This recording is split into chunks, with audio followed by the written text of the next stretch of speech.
to speak. I'm going to answer that question, so let me get on to. Would you like to? I do have questions for the second round. You'll have a second round.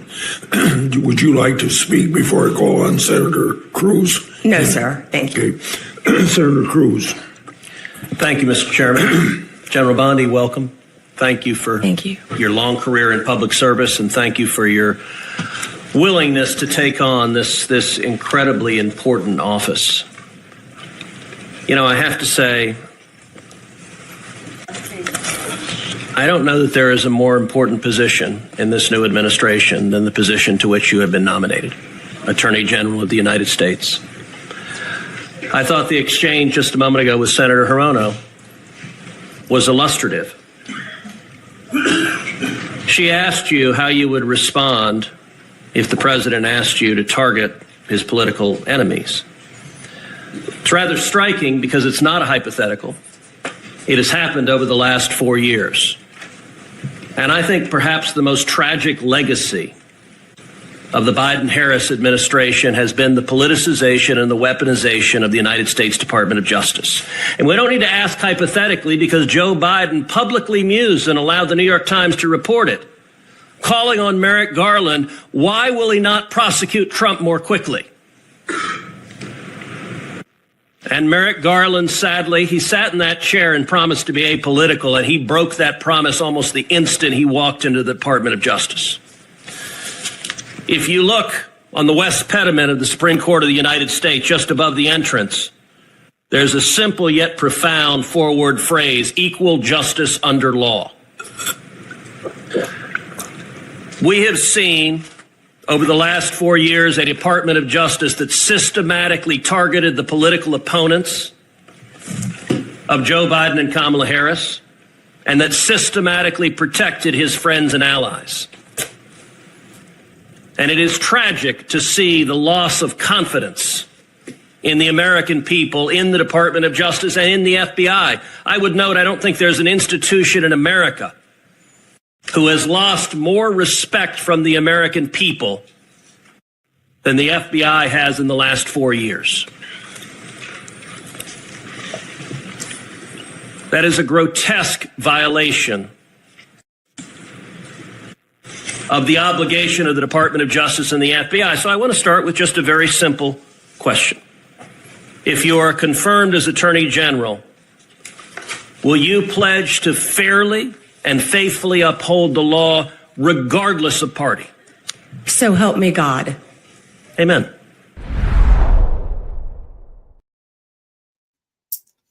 Well, welcome everybody. So tonight we'll start with Romans 13:1. Let every person be subject to the governing authorities.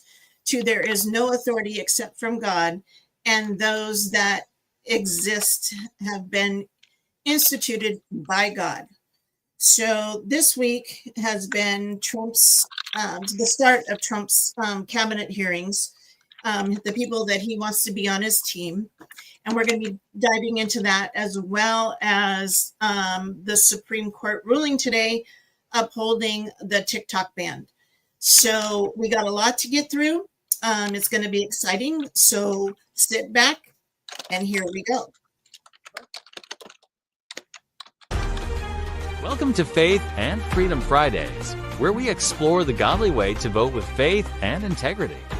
Here are your hosts, LaTanya Evans and Kathy Ryan.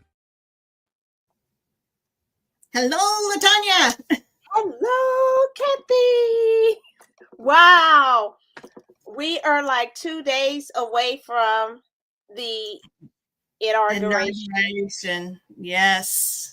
Wow, this journey has been something, but wow. And with you all too, Connie, Rosie, and others.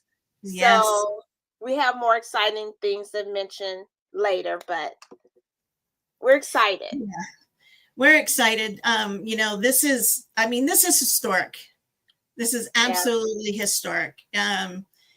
Only 2 times in history, and Trump is the second president that didn't win his second election, but then ran again and won. Yeah. So, and I think, what did I say the other one was? Was it Hoover? I forget. Ooh, yeah. But Um, it's yeah, yeah. it's been, quite a journey. And this week, well, the wildfires are still going in California, unfortunately. The Eaton fire, the last I looked, it was a little over 50% contained, I think. Mm. The Palisades fire is not quite that. So we're still praying for those people and the 14,000 that lost their homes and businesses, because it wasn't just homes that burned, businesses burned as well. So we lift them up in prayer, and we continue to pray for them as well. So we have a lot to pack and to unpack and get to. And like our opening clip, you heard Senator Cruz's response, and that was to the senator from Hawaii, Hirono. They don't ask questions. So the Democrats do not want any of these people that Trump has picked as cabinet members, because they know that their shenanigans that they have done over the years through the deep state and all this stuff are going to get exposed by these people that he has picked. And they're totally afraid of Pam Bondi, and they're totally afraid of Kash Patel. And Pete Hegseth, that poor guy, but he handled himself really well, the nominee for Secretary of Defense. Now, I want to start this off because, we're speaking to Christians, right? This is our Christian community. We started this as, Christians getting involved in politics and knowing what's going on, because the church has failed in that respect. Even though the Bible tells us to be involved in politics. And the number one reason is the kingdom of God. What is a kingdom? A government entity. Is it not? The king is the ruler. Right. Jesus is the King of Kings. So he's over all rulers. So based on that,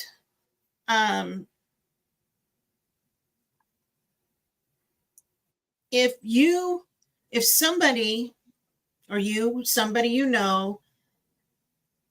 has a past that falls short from the kingdom of God, the glory of God, falls short, which we all do. That's why there's grace, and that's why there's mercy. And that's why he sent Jesus to the cross to die for our sins. And then they had not had such a great past, but now have given their life to Jesus and is following him, and has asked for forgiveness. Should those things still be held against him? And I'm talking about this, and this is a controversial thing that is happening right now with Pete Hegseth. Little background with Pete. He was in the Army National Guard. He retired as a major. He did not have a great past. He cheated on his wife. He's now been married 3 times. He fathered a child with cheating with a woman. He was accused of sexual assault, it was founded that he wasn't. But the Democrats are not asking him questions about his abilities to be Secretary of Defense, to be in charge of our military. What is his background that qualifies him to be in charge of our military? Basically, that's what they should be asking him. But no, they can't do that. And there's been some pretty not so great things that have, come against him. And this is a long clip, but Chris Cuomo, he must have got Jesus. Man, I'll tell you. Well, what we've been hearing from him since he's left CNN and he's gone on News Nation, because he hated Trump. He had hated everything that Trump had to do. And it just... Well, let's say he is a work in progress. Okay. That he's a work in progress because, I didn't really know where he stood. I just, a lot of these people, but I have come to know, being on this journey that we have been on, in Faith and Freedom, and with the election and all of that. But I do remember hearing some clips about, just seeing some things that he has said. And what he said, which you all will see, it was really, wow, because that was just, it was really apparent. He was really, you'll see what we're talking about. He was really going after this man. And the way and the form that all of it, it was just like, wow.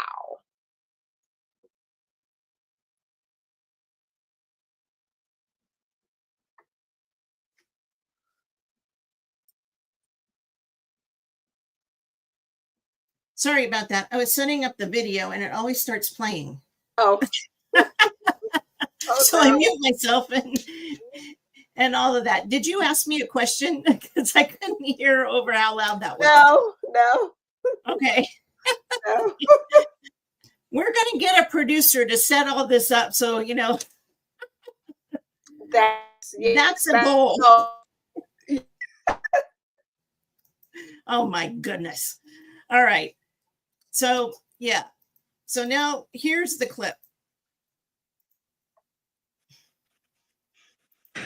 My opinion is we saw the enemy today at Pete Hegseth's Armed Services Committee hearing, and it's us. Not you, but the toxic game of division played by the people who we put in power. Let me ask you, what questions would you have for a potential Secretary of Defense? What are you going to do about China, Russia, terror, Pentagon size, drones? Or would your top concern be his marriage? Is your biggest fear that an army of trans folk are going to take over? Because those were the concerns that the most deliberative body in the world focused on today. Here is the moment that Democrats are choosing to send around the internet as their big win. Senator Tim Kaine giving Hegseth the Bill Clinton. I want to return to the incident that you referenced a minute ago that occurred in Monterey, California in October 2017. At that time, you were still married to your second wife, correct? I believe so. And you had just fathered a child by a woman who would later become your third wife, correct? Senator, I was falsely charged, fully investigated and completely cleared. So you think you were completely cleared because you committed no crime. That's your definition of cleared. You had just fathered a child 2 months before by a woman that was not your wife. I assume that in each of your weddings, you've pledged to be faithful to your wife. You've taken an oath to do that, haven't you? Senator, as I've acknowledged to everyone in this committee, not a perfect person, not claiming to be. But no, I just asked a simple question. You've taken an oath, like you would take an oath to be Secretary of Defense in all of your weddings to be faithful to your wife. Is that correct? I have failed in things in my life, and thankfully I'm redeemed by my Lord and Savior, Jesus Christ. So because of his marriage, he can't be trusted with the oath of office. 2 points of disgust. How many people on that committee, how many in Congress could pass the Kaine test that you can't honor an oath to serve if you've ever been unfaithful? Kaine may be sitting in that room alone. Who cares when we are talking about being the top warrior, not our pastor. I'll tell you who agreed with me once about this. Tim Kaine. He supported Bill Clinton for president. He didn't say he couldn't serve despite all he knew about his peccadillos. He still backed him. Why? Is president not as important an oath? So what changed? You know, a bipartisan National Security Commission found we are not ready for war with China or Russia. Did you know that? They suggested our technology and our inventory are a question mark. Recruitment across the armed services, weak. Cyber attacks, crushing us. Increasingly, Trump hinting he wants to pull out of Syria and other areas in the region. All these big things flying around, including over military bases. No one can explain it. And this guy, who has never led anything like a federal agency, is up for a job over the biggest war machine in the world that is one of the largest employers in the federal government. And Tim Kaine wants to talk to him to exhaustion about his marriage. None of the things that I just mentioned in any depth. That matters more than what he's going to do with half the money America lays out in discretionary spending.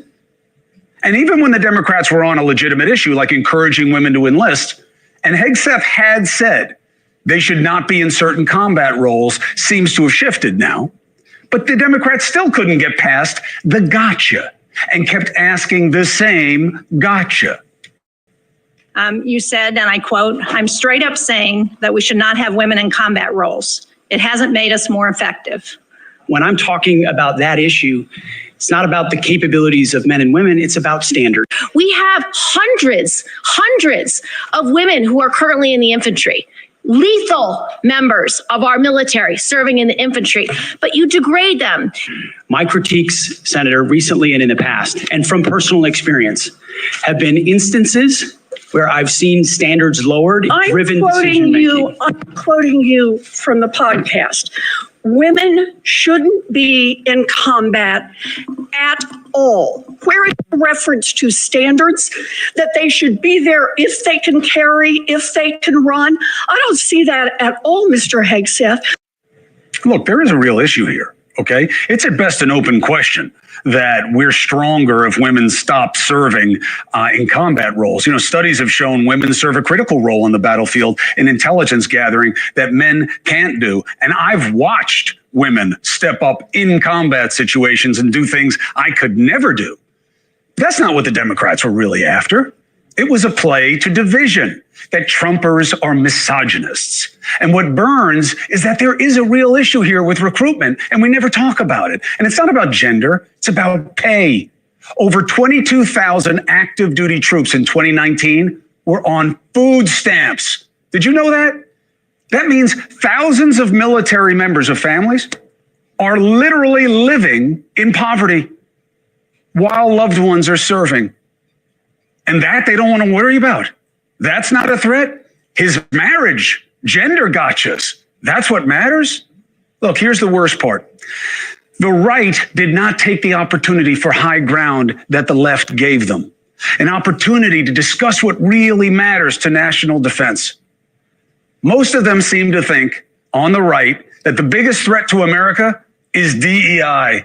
They're vetting a Secretary of Defense, and their concern isn't why we were found to be unprepared for war with our major enemies, or again, why we can't identify what's flying all over the place, including over military bases that Hegseth would have to control, or what happens if Trump wants to pull out of Syria, and whether ISIS will take that as an open invitation to expand. Instead, they made it about the war they really care about most. Not war with Russia, not with China or Iran or ISIS, or the cyber war we're clearly losing, but the culture war. The senator's most pressing concern for the Pentagon, judging by many of the questions, DEI.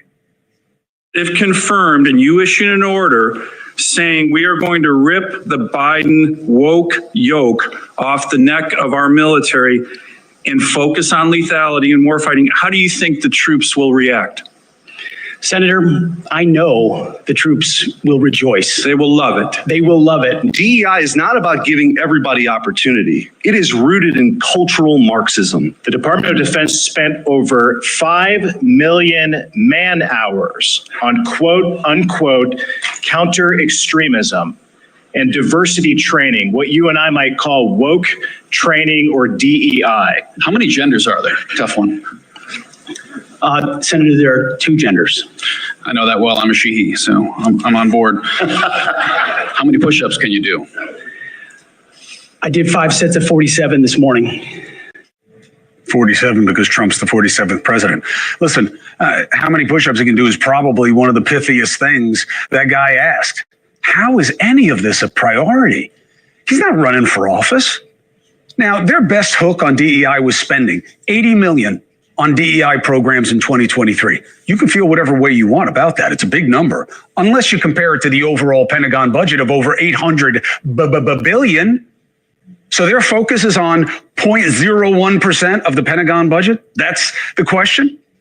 If the Democrats wanted to show that Hegseth isn't qualified, they failed.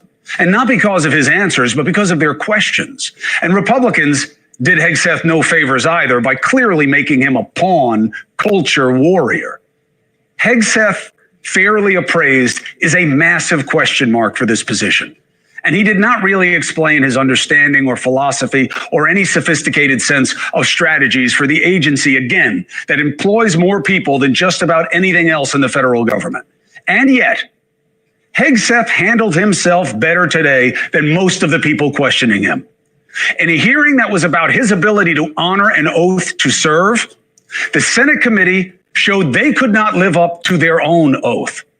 The enemy is the inclination that was on ugly and obvious display today. I keep telling you this, and I keep pointing it out because nothing frightens me and disgusts me more than these two parties and their damnable game of petty division, no matter what else is at stake. They're talking about who is going to protect us at the top of the Pentagon, and these are the things that they thought mattered most. We have to do better. Hey, thanks for watching.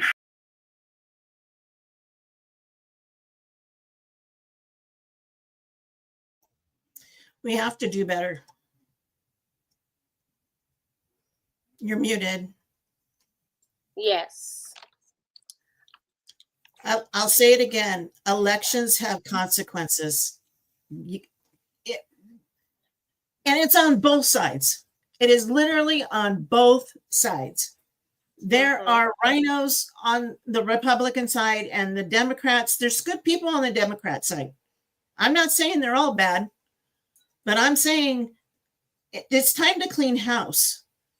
And it's time to pay attention to who we vote for, because this is what we get. We get Senate confirmation hearings where these people can't even ask the pertinent questions for the person that is going to be filling that role.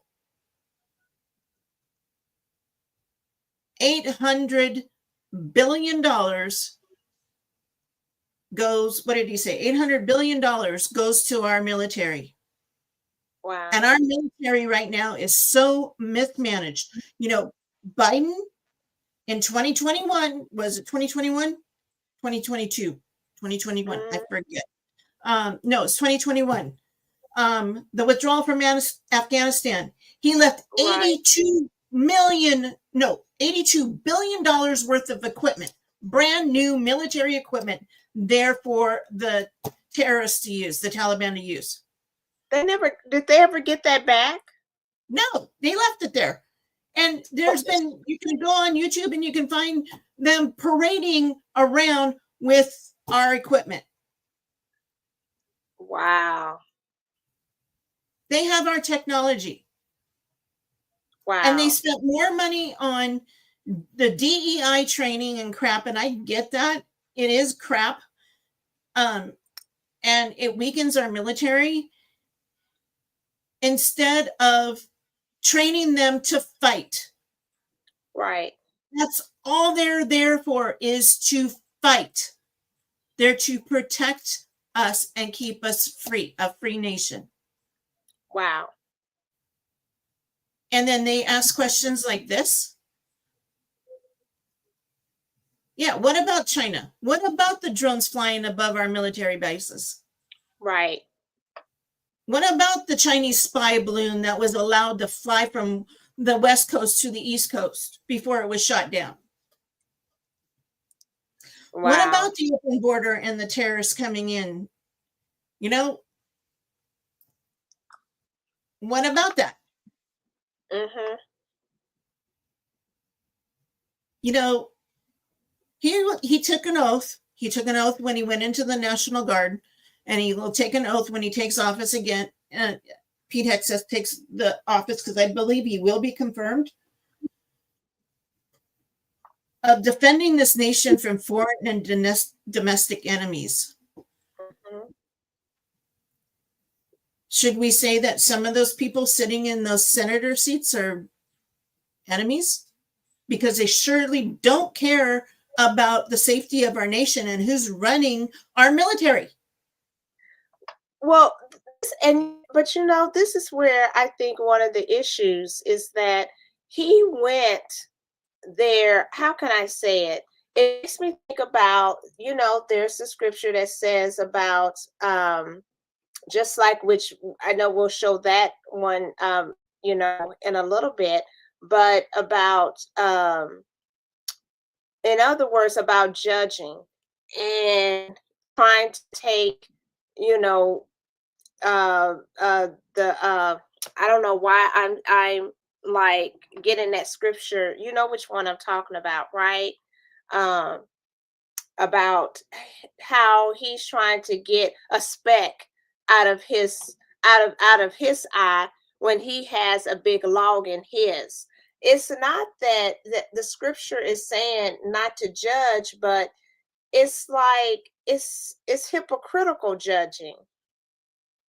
Because like he said, here it is when Bill Clinton, when he was in office, and he was actually the president and doing this act. Well, that Senator Kane, who supported Clinton to run for president, Right. Bill Clinton was known. He had a reputation of a ladies' man, and being all of that before he even became president, and he supported him. But see, now that it's on the other side of the aisle, he's not going to support it. He's going to make an issue out of it. But he never made an issue with Bill Clinton, or, you know, even when the biggest scandal of all was what went on in the White House, in the Oval Office with Monica Lewinsky. Right. His aide. And see, wow. You know, that man should have been impeached for morality reasons, for one. But of course, the United States doesn't have any morals anymore. You know, morality doesn't exist in our society anymore. You know, it's okay to go out and have an affair. It's okay to go and have sexual relations outside of marriage. It's okay to have relations with the same sex. It's okay to kill babies and people. It's okay. It's okay to steal. You can steal $950 and not even worry about it. Now you can't. You can't. It's a misdemeanor, but you know, it's still. I don't know. I mean, this is so aggravating, and I can see God revealing all of this to us, so we can open our eyes. Wow. I mean, I just think it was hypocritical to go there when he himself, there's evidence that he himself, he is, and the Bible talks about that too, having unjust weights. Mm-hmm.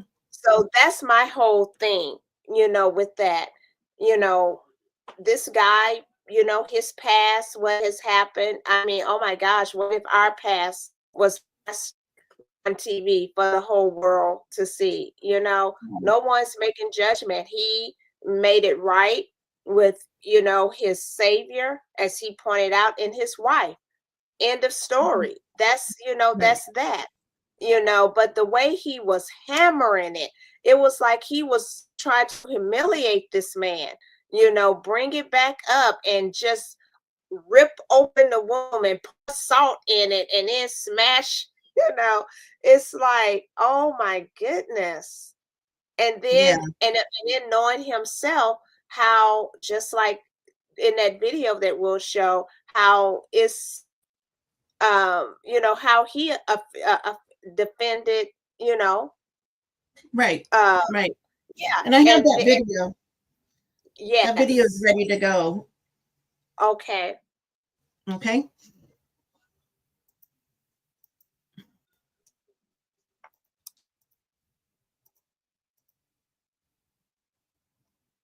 I'd like to submit for the record signatures by 32 members of the House of Representatives who are veterans. The signatures call on the Senate to honor the constitutional duty of advise and consent by conducting a fair, thorough confirmation process that evaluates his nomination solely on the substance and merits. His distinguished military service, academic credentials, and a bold vision for revitalizing the national defense. I ask unanimous consent to enter into the record. Without objection.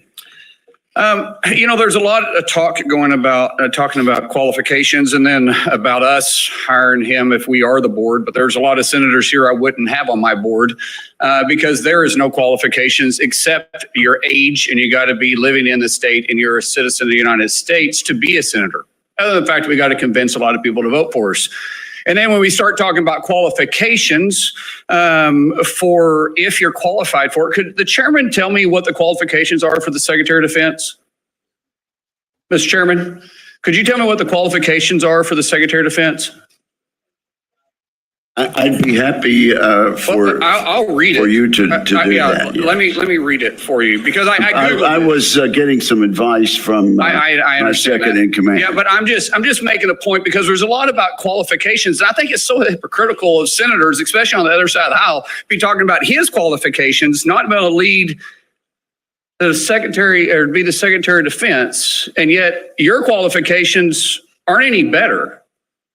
You guys aren't any more qualified to be the senator than I'm qualified to be the senator, except we're lucky enough to be here. But let me read you what the qualifications of the Secretary of Defense is, because I Googled it and went through a lot of different sites, and really it's hard to see. But in general, the U.S. Secretary of Defense position is filled by a civilian. That's it.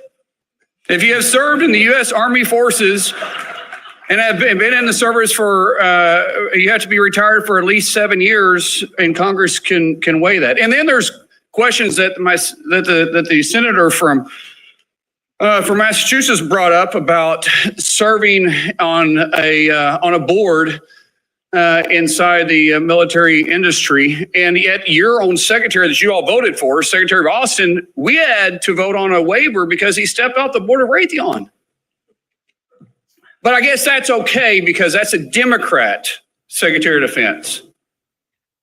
But we so quickly forget about that. And then Senator Kaine, or I guess I better use the senator from Virginia, starts bringing up the fact that what if you showed up drunk to your job? How many senators have showed up drunk to vote at night? Have any of you guys asked them to step down and resign from their job? And don't tell me you haven't seen it, because I know you have. And then how many senators do you know have got a divorce before cheating on their wives? Did you ask them to step down? No. But it's for show. You guys make sure you make a big show and point out the hypocrisy because the man's made a mistake. And you want to sit there and say that he's not qualified? Give me a joke. I mean, it is so ridiculous that you guys hold yourself as this higher standard and you forget you got a big plank in your eye. We've all made mistakes. I've made mistakes. And Jennifer, thank you for loving him through that mistake. Because the only reason why I'm here and not in prison is because my wife loved me too. I have changed, but I'm not perfect. But I found somebody that thought I was perfect. And for whatever reason, you love Pete, and I don't know why.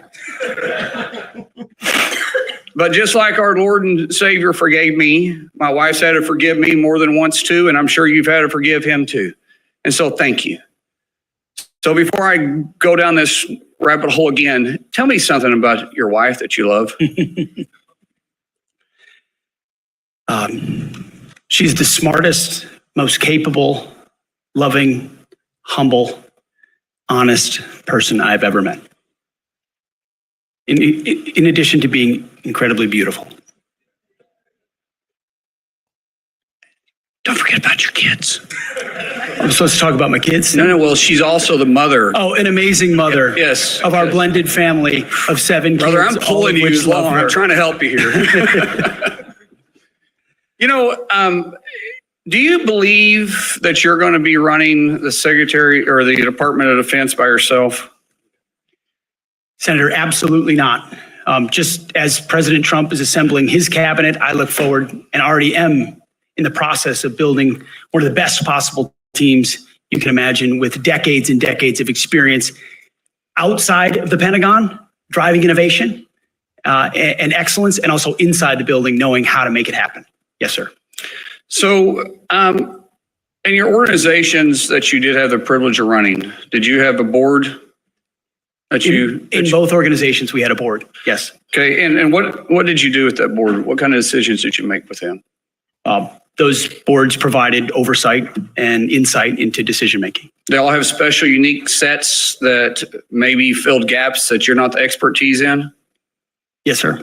So do you believe you're capable of surrounding yourself with capable individuals that you're going to be able to run those same ideas by, and surround yourself with people that are smarter and better equipped in maybe areas that you don't necessarily carry those expertise with?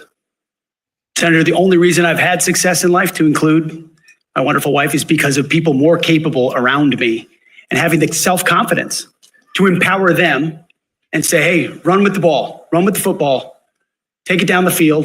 We'll do this together. I don't care who gets the credit. And in this case, that's how the Pentagon will be run.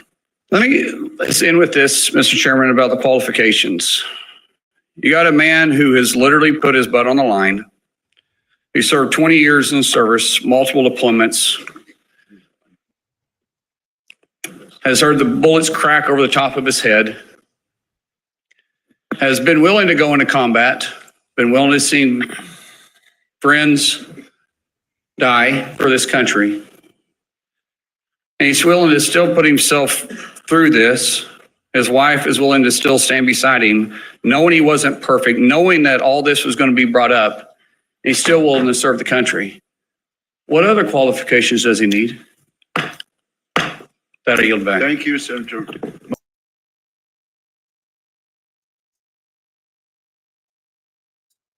Wow. What other qualifications does he need? That really, yeah, that stood out. Mhm. And especially the part of how his wife, who was behind him, right behind him, and knowing that that was all going to come out. Yep. Yeah. Yeah.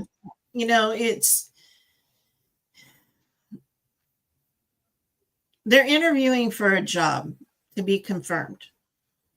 That's what that is, like an open interview. Yeah. Yeah. So, why not focus on what the job entails and what is required?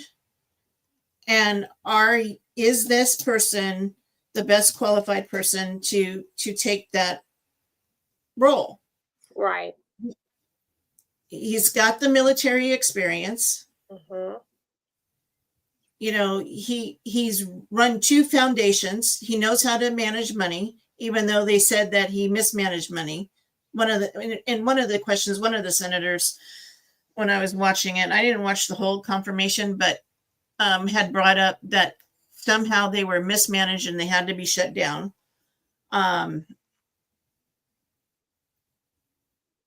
it just, the stupidity of it all on both sides, just constantly asking for DEI questions and then constantly harping on his mistakes in his marriage. Right. Nobody's perfect. And his personal life has nothing to do with his qualifications to do the job as Secretary of Defense. Right.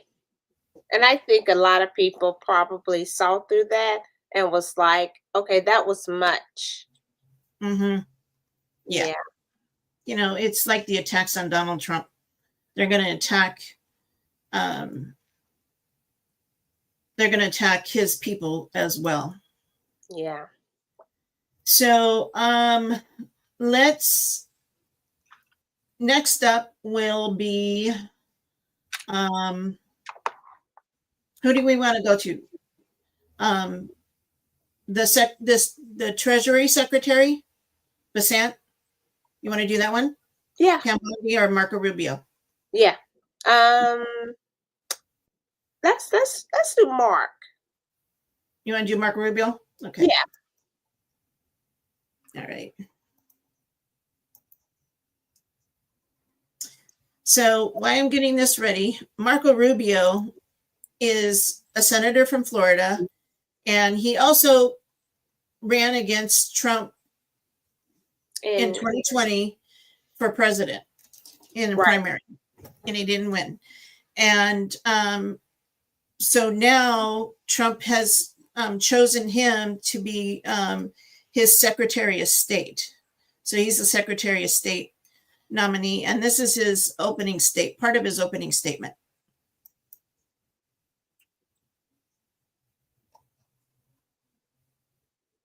I want to give you an update. This is Marco Rubio. Watch. Out of the triumphalism of the end of the long Cold War emerged a bipartisan consensus.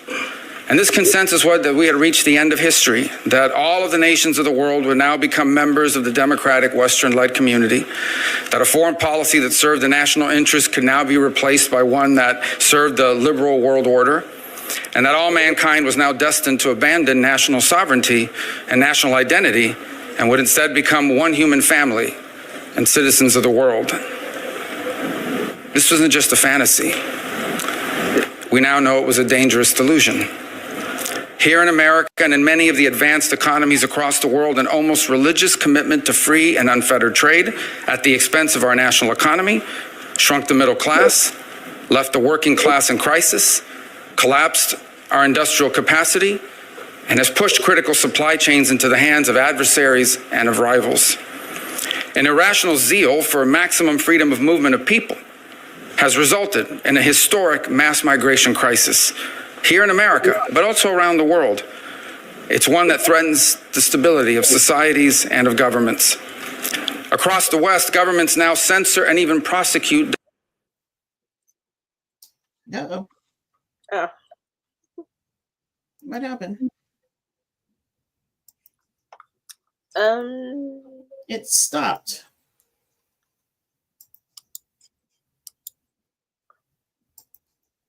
Let's see if I can add it back. Okay.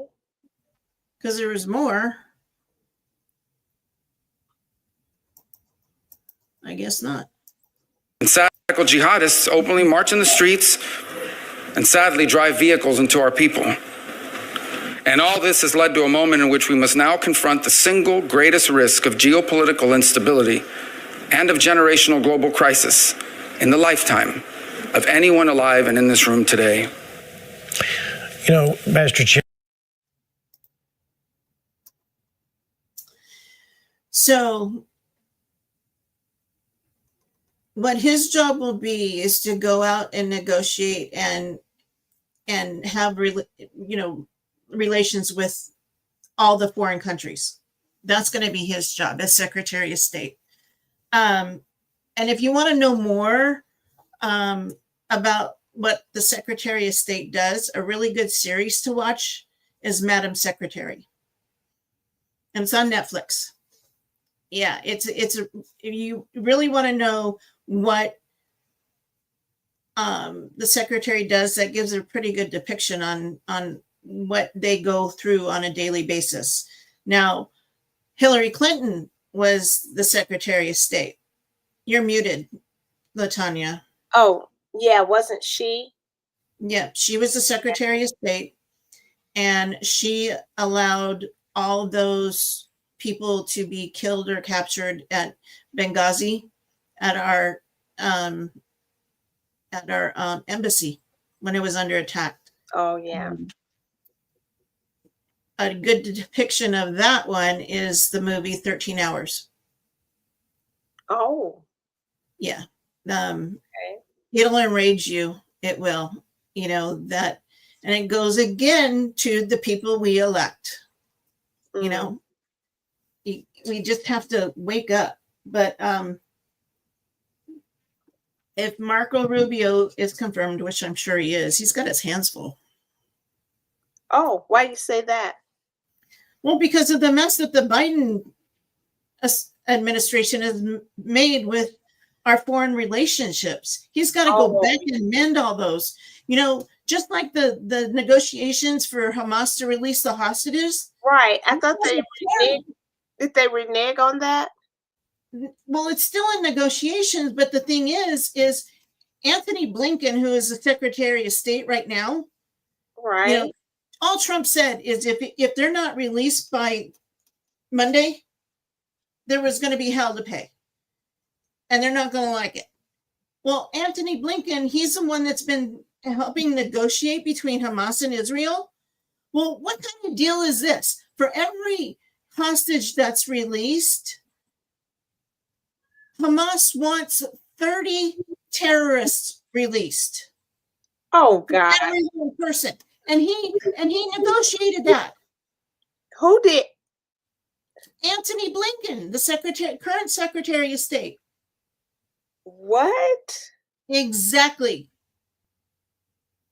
Wow. So it's terrible. It is absolutely terrible. So what is Trump going to do about that? I have no idea. So that's the deal. That's the deal that's on the table. And nothing's been agreed upon. They're not released. I don't think they were released. Right. Wow. So Biden's people did that? Yep. Wow.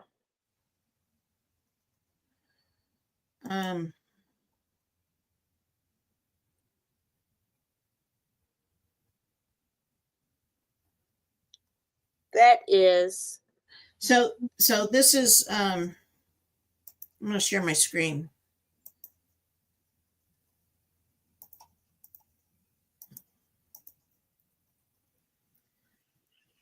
So this is what when I Googled it, this is what it says. An agreement reached on November 21st, 2023 between Israel and Hamas. This was one day ago. Okay, well, 50 Israeli hostages abducted during the October 7th attack were released in exchange for 150 Palestine prisoners and a 4-day pause of ceasefire. Yeah, later extended to allow the release of 108 hostages in total. But the deal hasn't been struck.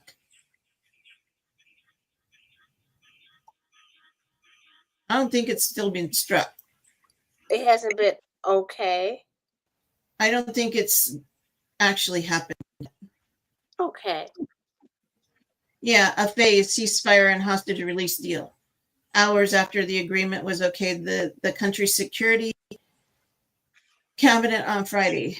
The first phase of the deal is expected to begin on Sunday. Oh, wow. Several hostages being held in Gaza for a number of Palestinian prisoners in Israeli jails. That's just, yeah. Wow. So it's a bad deal. It's a bad deal. I mean, hopefully, well, people don't even know what their loved ones are, if they're going to be released alive. Are they going to be coming home in coffins? They don't know. They don't. Oh, wow. Because they don't know who's alive and who's dead. Okay. You know, those people, wow. Yeah. Those people have been held in tunnels. Mm. So it's horrible. It's horrible. So that's Marco Rubio. So next up, let's do Bessent and the Sanders thing. You want to do that one? Or Yeah. Pam Bondi? Yeah, let's hold off on Pam Bondi.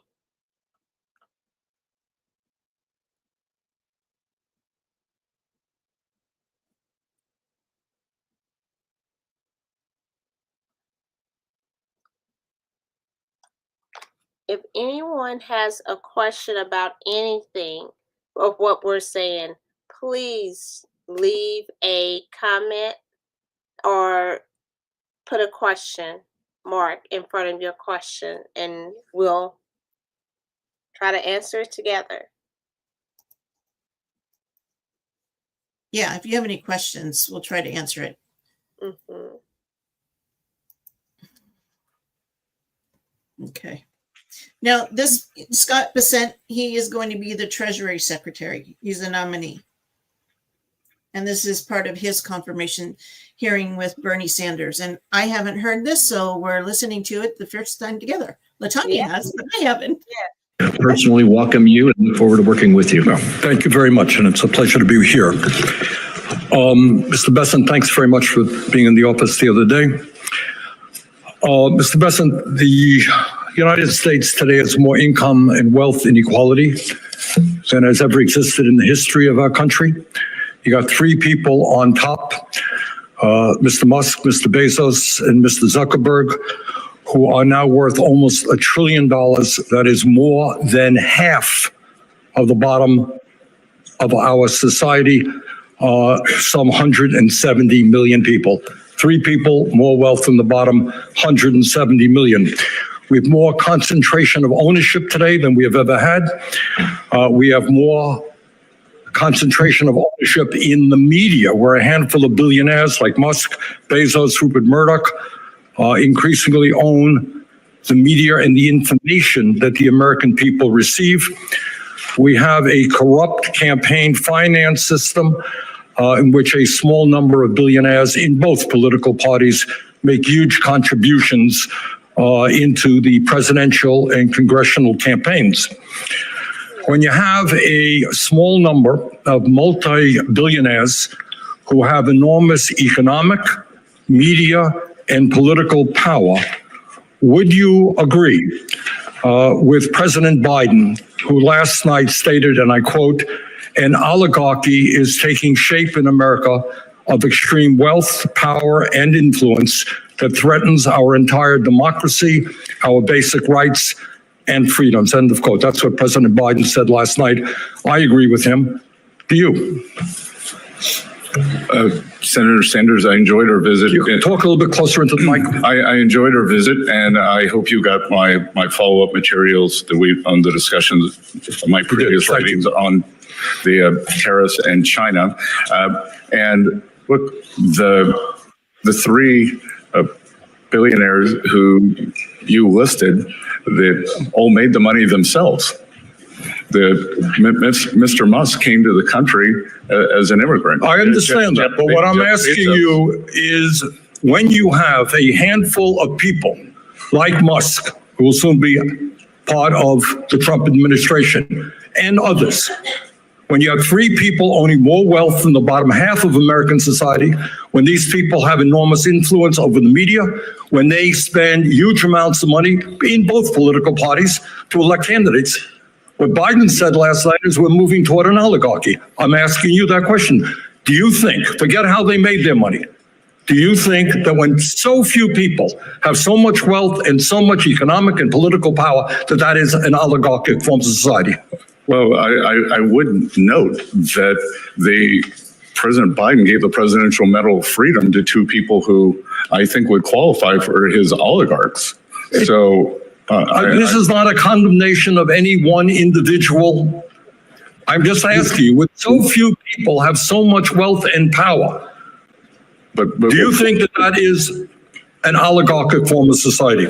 Senator, I think it depends on the ability to move up and down the income. No, that's not really the answer. I mean, even if you had that mobility, no matter who those individuals might be. All right, but let me ask you another question.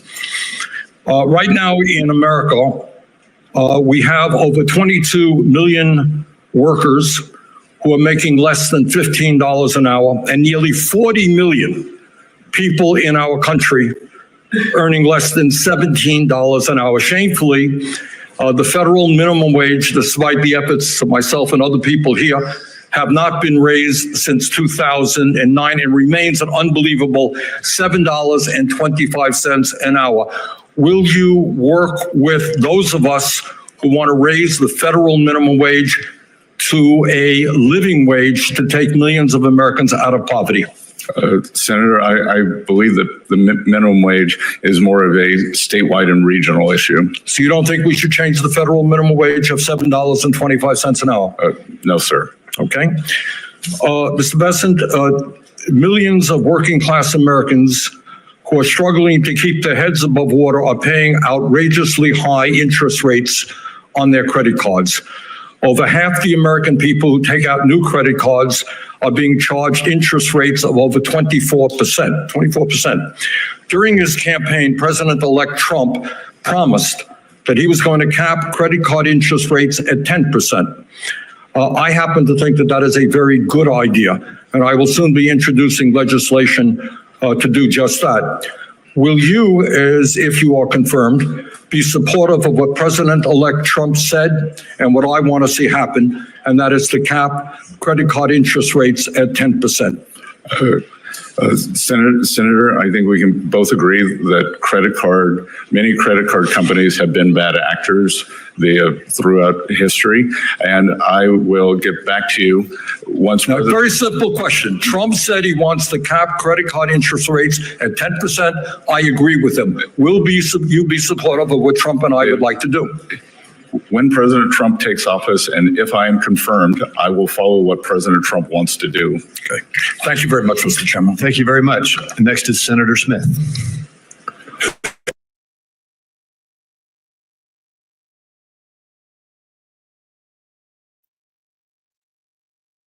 They're always trying to pin them. You know, they're trying to like I got your moment. Like I got you. Yeah. It's like, can you ask a real question? LaTanya, we'll keep losing you.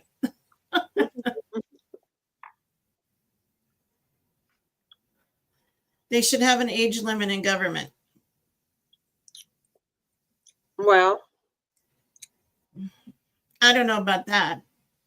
I think when you reach a certain age, you should have a cognitive test. Yeah. Because Bernie Sanders is the same age as Biden. Oh, he is? Yeah. Bernie Sanders? Yeah, he's in his 80s. And he's so sharp like that? Yeah. So, you know, it isn't about age. But I do agree with term limits. I think if the president has term limits, so should the Congress, so should the Senate. Right. You know, 2 terms each. Well, actually, just like the president. They're proposing in Congress term limits because their election is every 2 years. Congress they get reelected every 2 years. Is that they should have 4 terms, 8 years total. 8 years total. Yeah. So in the Senate, their term is 6 years, so they would have 12 years total. Okay, so question. So when they're reelected, they are reelected for how many years? Who? The Congress? Like Congress. The House of Representatives. The House of Representatives is reelected for a 2-year term. So people like Biden, who was there for 50-something, people just kept voting for him every 2 years until he was a senator. So the senator is every 6 years. Oh, he was too. Wow, but the ones that have like the 2-year, if somebody continues to keep voting for them, they can like stay Pelosi? in there as long. Like who? Pelosi. Mm-hmm. Oh, wow. Yeah. San Francisco keeps voting her in, and she's 83. Pelosi? Yeah, she's in her 80s. Oh, She's a wow. career politician. Yeah. She's a career. Okay. Yeah. So I think Scott Bassett, he handled himself pretty well. You know, it's like they got it. That's what they've done with all of them, is try to pin them with hypotheticals, stuff that hasn't even happened yet. Yeah. And it's so they can use it against them later. Yeah. Yeah. It's not good. It's not good. Okay. Now on to Pam Bondi. Pam Bondi. Go ahead. Did we want to oh, we already did. Never mind. We're good. Okay. Okay. Now Pam Bondi is Really impressed me. I was like, Pam Bondi is Trump's pick for Attorney General. Yeah. She is his second choice after Matt Gaetz backed out. And she has been the Attorney General for Florida. She's one tough lady. She is. Wow. So this is one of the best clips.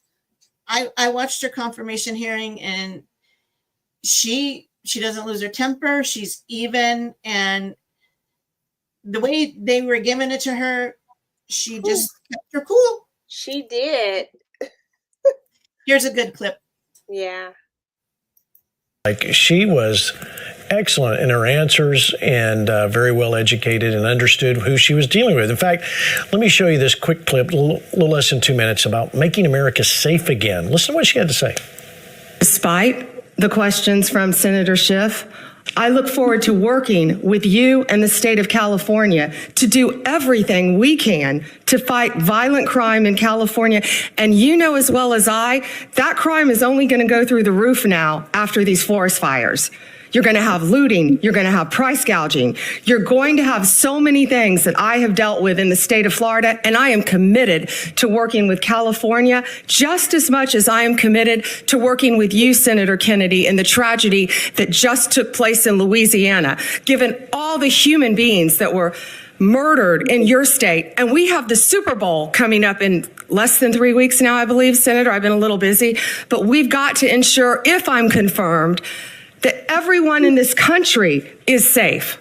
And I will work with you. I will work with you, Senator. I will work with all of you in this country for everything that Senator Blackburn said. We have got to reduce violent crime, and we have got to restore integrity to our law enforcement officers. Donald Trump, we keep saying he won this election by 77.3 million votes and 312 electoral votes. Look at the map of California, Senator Schiff. It's bright red, the popular vote, for a reason. People want law and order. They want to be safe so they can go to take their children to school, so they can go to church, Senator Hawley. People want safe streets. Of course, we care about our economy and what's happening in this world. But if we're not safe, none of that works. We have got to come together. We have got to work together to make America safe again. And that, in turn, will make America great again. And I don't know where that phrase has become a bad word, because I think that's a great one. That is a great one. All right. So, not like Kamala Harris, who is Attorney General of California, is our outgoing VP. Pam Bondi has actually tried cases. She has tried over 100 cases herself that she was lead attorney on. So her being, okay, so she would be the Department of Justice, meaning what kind of cases comes to her? Now, that wasn't what, now she was the DOJ or DOJ for California, right? No, she was for Florida. No, Kamala. Kamala was for California. She was the Attorney General for California. Now, this lady, she will be for the United States federal. So what's federal? So what kind of? Okay, so she will get any federal crime, and she would be over the Department of Justice. Okay. And the FBI, the CIA, all these, 3-letter alphabet entities. She will be over it all. She will be over all that, all federal Yeah. cases, all Yep. plus the attorney. Woo! Why would she want that job? No, that's a lot. Wow, I can imagine. Whew. Yeah, it is a lot. And I personally think, just by hearing her, that she can handle it. And Yeah. I've seen clips of her on CNN giving it right back to those reporters. Oh, really? So she's more, you would say, was restrained. Yeah. Okay. But if you give it to her, she's going to give it back to you. Okay. Yeah. She's no nonsense. Okay. And, that's what we need in there. We need somebody who's going to go out and prosecute these crimes. There's a reason that Biden pardoned Hunter Biden. That laptop holds a lot of information, and, and also the committee, that the oversight committee that James Comer, Congressman James Comer, was the chair of, they uncovered a lot of impropriety by the Biden family. And they found a lot of money payouts. And, the blanket pardon that he gave Hunter for going back to 2014 and any future, there's stuff coming. Yeah. But the thing is if Hunter, now that he's pardoned and he accepts the pardon, Right. if he gets called before any court or Congress, he can't deny the subpoena. He has to go, and he cannot refuse to speak under the Fifth Amendment, because he's been pardoned for the crimes. So there is no crimes. He has to talk. So he has to talk. He has to answer the questions from the attorneys and Congress. So was Joe Biden part of your business? He has to answer that question. He has to answer that. Oh, wow. Did Joe Biden receive any funds, any money while he was vice president or president from China or Ukraine or any other foreign nation? So if he still has to, there's a possibility that he would have to go before the people. I mean, then why did he need the pardon? Because he's been convicted. He was convicted on the firearms, and he was about to be convicted on tax evasion. Okay. So he got pardoned for those and any other future ones. Because for the last 2 years, the oversight committee has been investigating the Biden family. And they found proof. They followed the money. They found the trail. Found the trail. So, the Biden family's in trouble. Wow. Yeah. They're in trouble. Besides that, the other stuff that has been done that Pam Bondi would have to go over is, what the FBI did to people. That was against the law. Some of these illegal searches, some of these arrests and all of that stuff, with, the political persecution. They arrested people that they said they were at January 6th, at what they call the insurrection, that weren't even there. They arrested people. Wow. There's a lot of things that has gone on that has been unconstitutional. And it's her job to uphold the Constitution and investigate all these crimes. Wow. So that's what she gets to do. Okay. So any questions about the confirmations? Because that's just a few of them. There's a lot of others going on, and it's just too many to go over. But those were the ones that stuck out this week. Right, right. That got like trending. Mhm.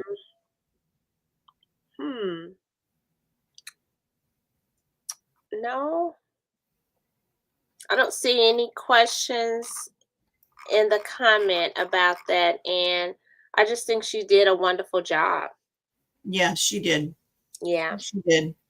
Yeah. So let us take this time. Please support us. Please subscribe to our channels, both Real Talk, Real Solutions, LaTanya's channel, my channel, Faith and Freedom Talk, both on YouTube and Rumble. We would greatly appreciate your support. Yes. And we're glad that you're here. Okay, one last thing. So back in April, there was a bill that Biden signed to ban TikTok. Whew. And they had something like 140 days to find a buyer who was willing to buy TikTok from the Chinese. And I know it's, it's social media and it's a big thing with Gen Z, the 18 to 24-year-olds, it's huge. Also, there are 7 million American business owners who make a living selling stuff on TikTok. Wow. So this is a big deal.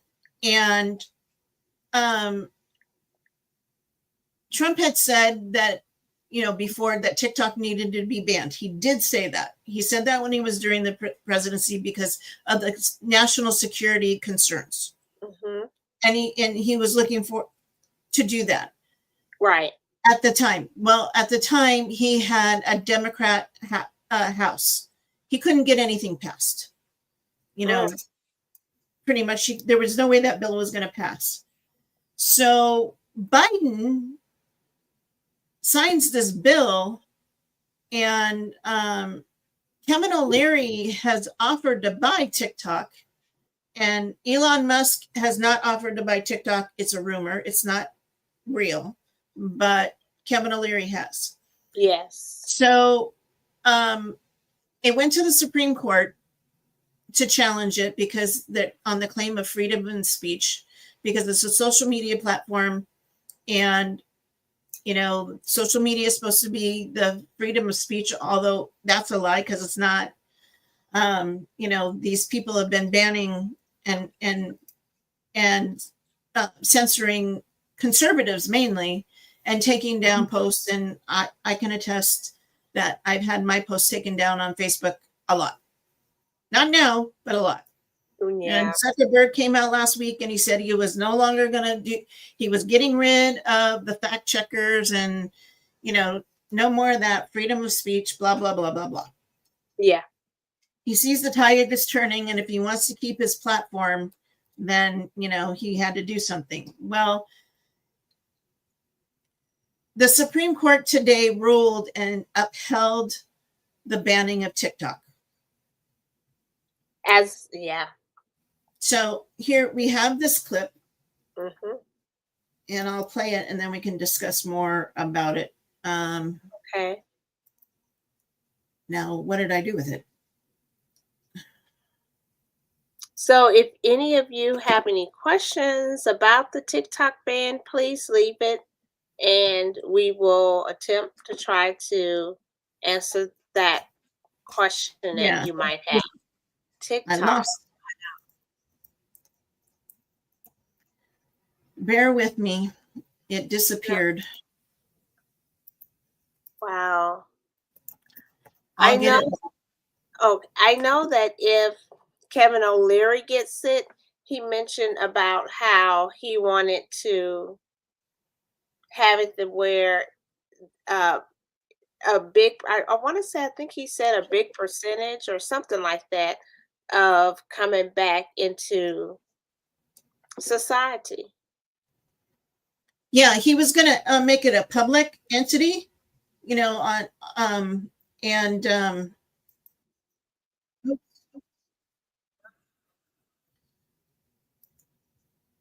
I'll start that over.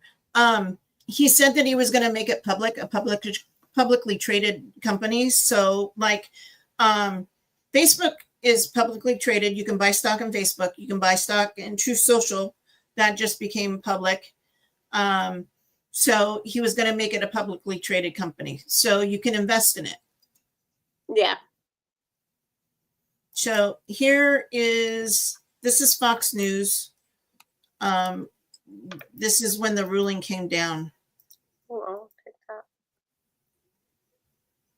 10:02 East Coast time, we have a ruling from the U.S. Supreme Court on the popular app known as TikTok. The Supreme Court upholds the law that was passed by Congress in a bipartisan manner, signed in the law by Joe Biden last April, to find a new buyer within 270 days. The Supreme Court has now ruled that that law stands.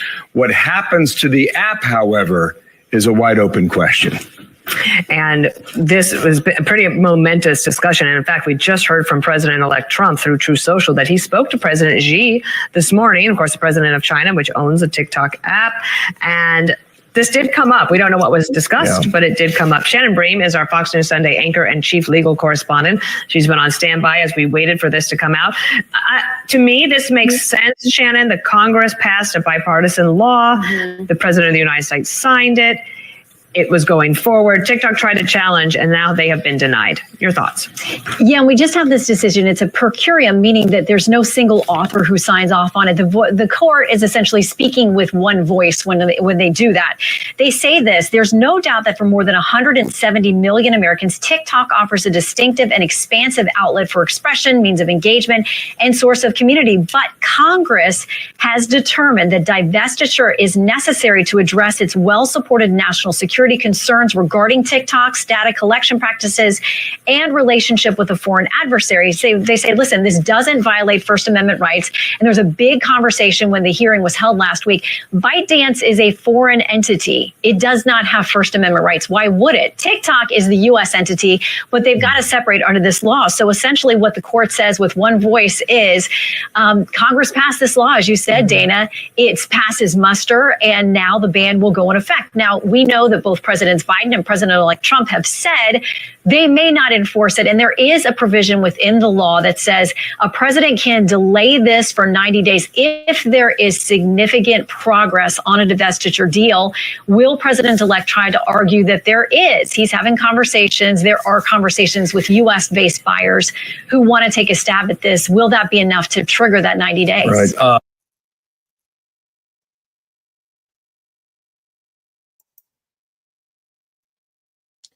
So that time period of the ban is midnight Sunday night. Who owns TikTok? A Chinese company named ByteDance. And every company in China is partially owned by the government. You cannot solely have a sole company that is not part of the government. So it's, the company's name is ByteDance. It's a Chinese company.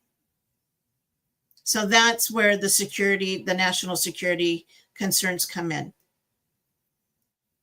You're muted, LaTanya.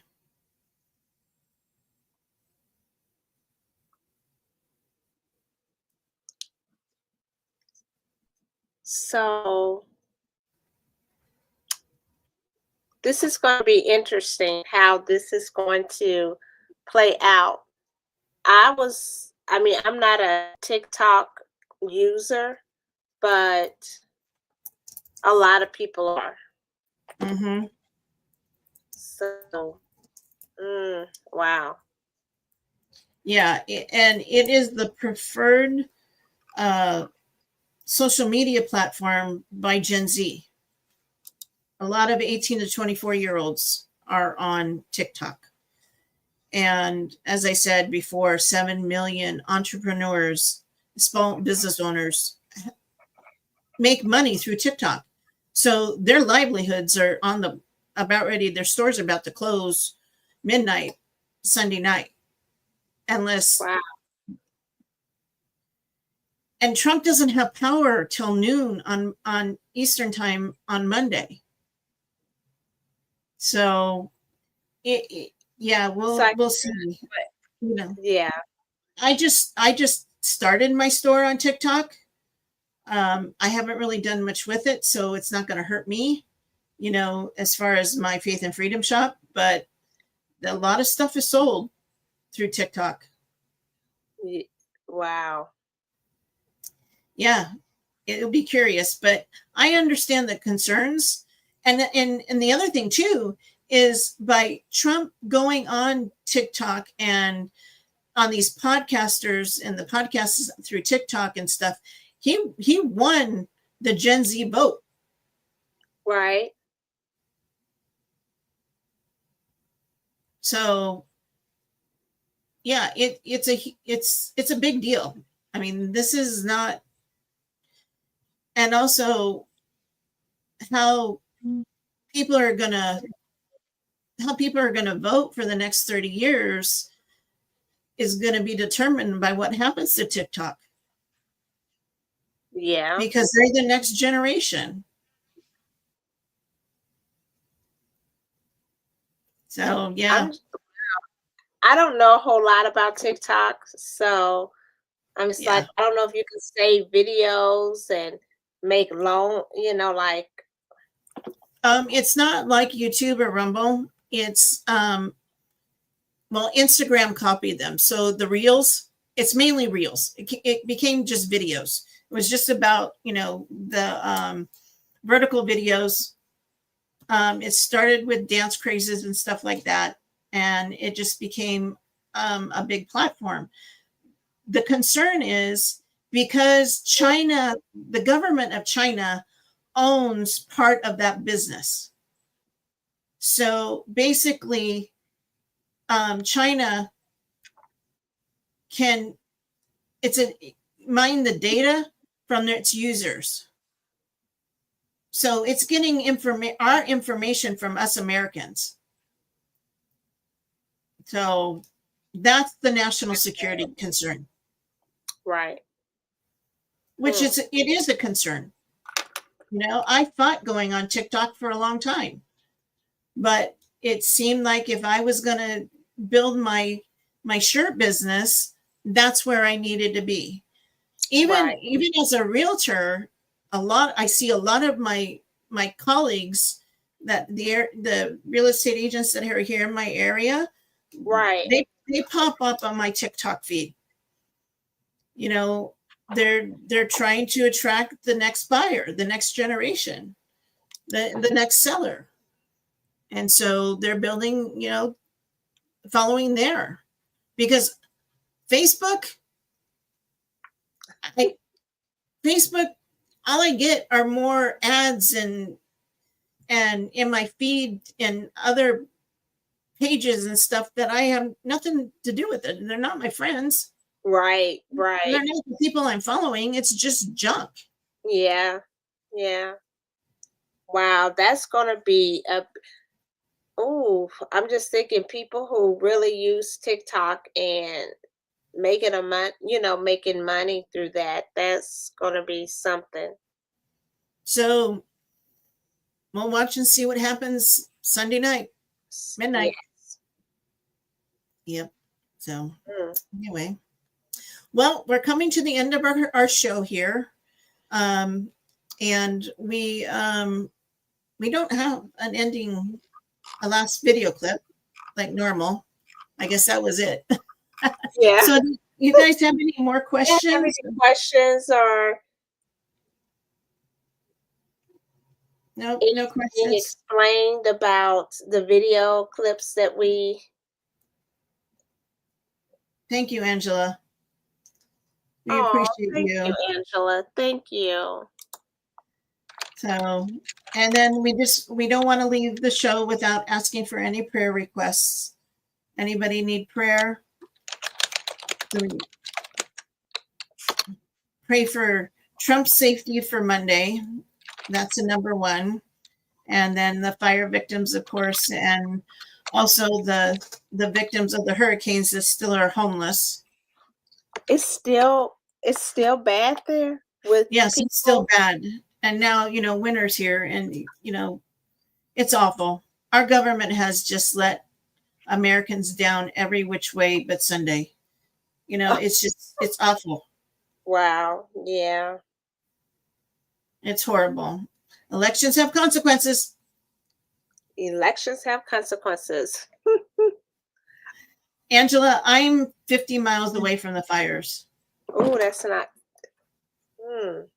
So, yeah. So they weren't close to me. Wow. But I used to live in Monrovia, which is close to the Altadena fire. In fact, parts of Monrovia were on alert to evacuate. So, yeah, it's terrible. And the governor here, I would like to do a show on everything that's happening, but I am moving. So I may not be able to come on next Friday. I'm just letting you know that I may not be able to. It all depends on how our move's going. Oh, yes. Because we want to be in there before and out of here before the 1st. So, right. And speaking of that, we want to, which we will put out something, God willing, tomorrow, but we're going to be having a 2025 inauguration watch party. Yeah. Like we did for election night, we're going to do the same thing for the inauguration. For the inauguration, yes. I understand that if you're working, you can't be with us, but hopefully you can join us. We'd love to have you. Yes. So if that's it, no prayer requests, we thank you so much for joining us, and please be safe. And 2 more days. 2 more days. Wow. So until next time. Yes. God bless everyone. God Thank you. bless.